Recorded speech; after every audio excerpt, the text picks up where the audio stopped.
Corning Bharat இன்டர்நேட்டிவ் நிறுவனத்தினுடைய மின்னணு கண்ணாடி பொருட்கள் உற்பத்தி தொழிற்சாலை தொடக்க விழா நிகழ்ச்சியில் பங்கேற்று சிறப்பித்துக் கொண்டிருக்கக்கூடிய மாண்புமிகு அமைச்சர் தாமு அன்பரசன் அவர்களே,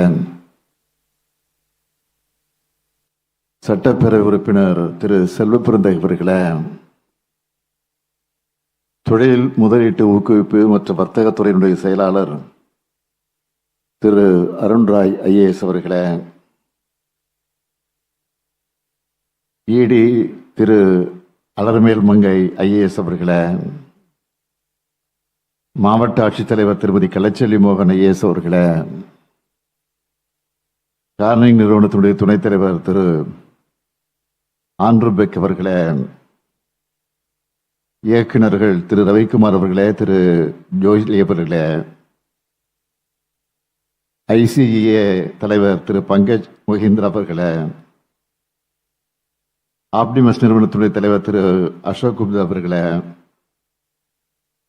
பல்வேறு நிறுவனங்களை சார்ந்திருக்கக்கூடிய உயர் அதிகாரிகளே,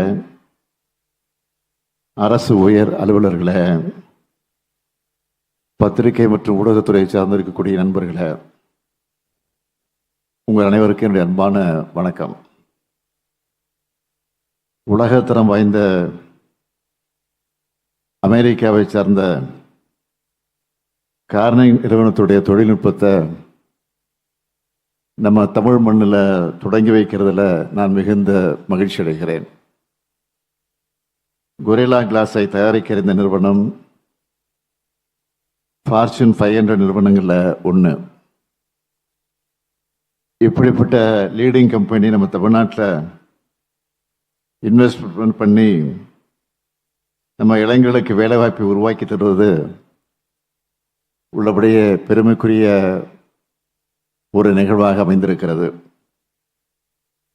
அதுவும் 1003 கோடி ரூபாய் மதிப்பீட்டில் முதலீட்டில் 840 பேருக்கு வேலைவாய்ப்பை தரப்போகிறாங்க. இப்போது இன்னும் அதிக முதலீடு வருவதற்கு உறுதி செய்து கொடுத்திருக்கிறார்கள். Bharat Innovative Glass Technologies Corning மற்றும் ஆப்டிமஸ் கூட்டு நிறுவனத்தோட இந்த திட்டம் இன்னும் வளர்ந்து இன்னும் முதலீடுகளை கொண்டு வரணும், இன்னும் நிறைய பேருக்கு வேலைவாய்ப்புகளை வழங்க வேண்டும் என்று நான் விரும்புகிறேன்.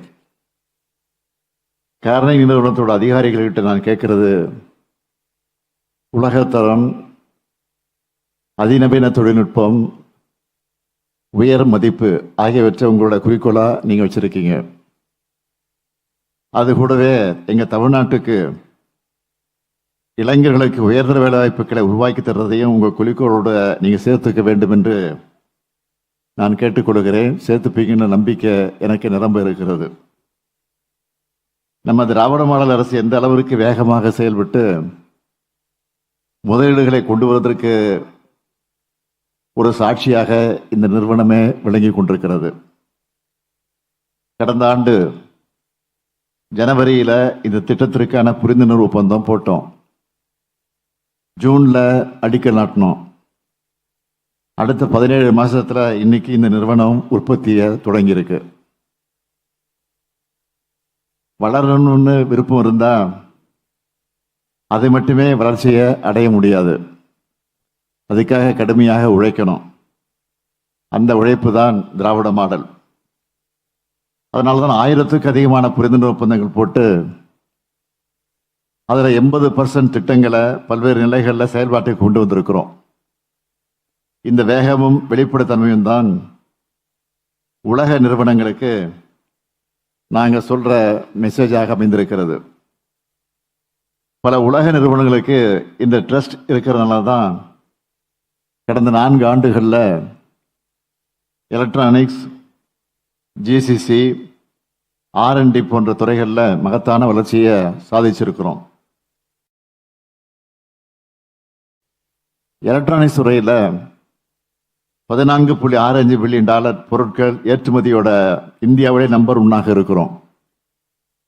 ஒட்டுமொத்த இந்தியாவோட எலக்ட்ரானிக்ஸ் எக்ஸ்போர்ட்டில் நம்மளோட பங்கு 41%.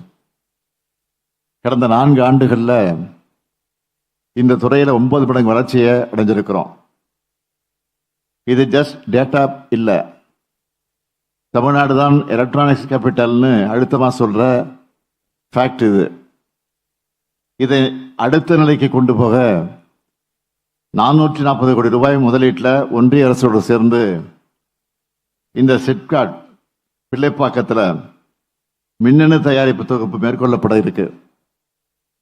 இதில் சூரிய ஒளி சார்ந்த கத்திரியக்க சோதனை மையம், மின் சாதனங்கள் சோதனை மையம், மின்னணு சான்றிதழ் ஆய்வகம், பிசிபி வடிவமைப்பு விரைவான மாதிரி தயாரிப்பு மையம், திறன் மேம்பாட்டு மையம், தொழிலாளர் வீட்டு வசதி உள்ளிட்ட பல்வேறு வசதிகள் ஏற்படுத்தி தரப்படும். உலக அளவில் எலக்ட்ரானிக்ஸ் கருவிகள் உற்பத்தி ஆகின.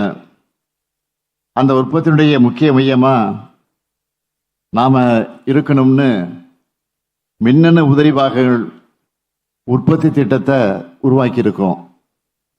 டிசைனிங் முதல் ப்ரொடக்ஷன் வரைக்கும் முழு மதிப்பு சங்கிலியையும் தமிழ்நாட்டில் கொண்டு வர மாதிரி இந்த திட்டம் இருக்கு. ஒன்றிய அரசு இப்படி ஒரு திட்டத்தை அறிவிச்சதுமே நம்ம திராவிட மாடல் அரசு தான் முதலாக மாநிலத்துக்கான மின்னணு உதிரிபாகங்கள் உற்பத்தி திட்டத்தை அறிவிச்சோம். இதோட ரிசல்ட் என்னன்னு கேட்டீங்கன்னா, இந்த திட்டத்தில் அங்கீகரிக்கப்பட்ட 24 விண்ணப்பங்கள்ல 6 விண்ணப்பங்கள், அதாவது 3ல் ஒரு பங்கும் 40% அளவிலான முதலீடுகளும் தமிழ்நாட்டில் தான் மேற்கொள்ளப்பட இருக்கு. அது மட்டுமல்ல, செமிகண்டக்டர் உற்பத்தி மற்றும் வடிவமைப்பு ஆகிய துறைகள்லையும் கவனம் செலுத்திட்டு வரோம். அதுக்காக தமிழ்நாடு செமிகண்டக்டர் மிஷன் 2030 அறிவிச்சிருக்கிறோம். கடந்த ஆண்டு செமிகண்டக்டர் மற்றும் அட்வான்ஸ் எலக்ட்ரானிக்ஸ் பாலிசியையும் அறிவிச்சிருக்கிறோம். இப்படி தொலைநோக்கு சிந்தனையோட ஒரு ரோடு மேப் போட்டு பாலிசிக்களை உருவாக்கி தொழில்களுக்கு உகந்த சூழலை உருவாக்கி இருக்கிற காரணத்தால தான் முதலீட்டாளர்களும் தமிழ்நாட்டை நோக்கி ஆர்வமா வராங்க. நம்ம இளைஞர்களுக்கும் வேலை வாய்ப்புகளும் கிடைக்குது. தமிழ்நாட்டோட வளர்ச்சி என்பது சீரான வளர்ச்சியா, அனைத்து மாவட்டங்களுக்கான வளர்ச்சியா இருக்கணும்னு நான் சொன்னேன். அப்படித்தான் ஒவ்வொரு திட்டத்தையும் உருவாக்கிக்கிட்டு இருக்கோம். எலக்ட்ரானிக்ஸ் நிறுவனங்களோட திட்டங்களை பொறுத்த வரைக்கும் காஞ்சிபுரம், ஓசூர், கோவை, திருச்சி, திருநெல்வேலின்னு எல்லா பகுதிகளிலையும் உலகளாவிய மின்னணு நிறுவனங்களோட திட்டங்கள் நிறுவப்பட்டிருக்கு. அடுத்து தூத்துக்குடியில் ஒரு மின்னணு உற்பத்தி தொகுதியை நிறுவ இருக்கிறோம். துறைமுக வசதியோடு இருக்கிறாம அங்கேயும் உங்களோட வருங்கால திட்டங்களை நிறுவ முன்வர வேண்டும் என்று அன்போடு வேண்டுகிறேன், கேட்டுக்கொள்கிறேன். இன்னைக்கு உற்பத்தி தொடங்குகிற உங்களுக்கு என்னுடைய வாழ்த்துக்களை தெரிவிச்சுக்கிறேன்.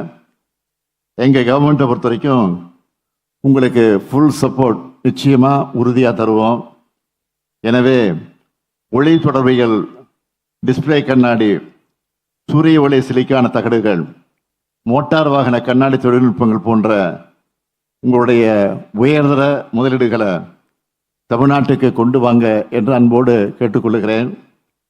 அதோட புத்தாக்கம் மற்றும் உற்பத்தி துறைகளில் உங்களுடைய நிபுணத்துவம், எங்களுடைய சூழலமைப்பு மற்றும் திறன்மிகு மனிதர்கள் ஆகியவற்றை ஒருங்கிணைத்து செயல்படுவோம்.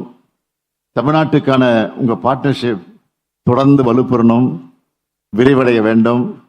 தமிழ்நாட்டு வளர்ச்சிக்கு உதவ வேண்டும் என்று கேட்டு விடைபெறுகிறேன். நன்றி, வணக்கம்.